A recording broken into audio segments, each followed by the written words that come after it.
Hello everyone, ito po yung pinaanin ni Sir Chody Variantes ng Barangay Pesa Bangaba, Nueva Ecija. Bali, nakalagay na po sa kolong-kolong. Lalapitan natin. Naghahakot pa ho kasi yung ibang may-ari, kaya pinarada lang dito.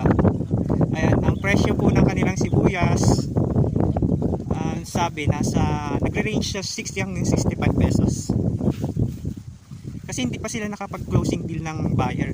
Mag-uusap pa daw po dun sa mismong compound, kaya hindi pa natin sasabihin or malalaman kung ano na pag-usapan nila kasi andito pa nga naman po sa bukid. Ayan, galitain kita.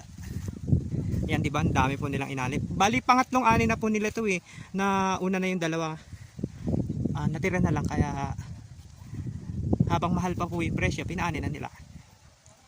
Yan na. Yan, bali, ang bilang po ng kolong-kolong nasa 9. Tapos pakikita, tignan nyo. At ano po kasi, by class or dito, pinagsama nila kasi yung ito good. Yan. Tapos ito yung reject nakalagay sa support.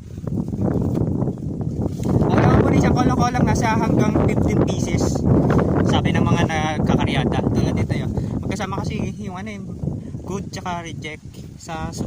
Nakiwalay naman sa support, kaya lang sa dito sa salansan.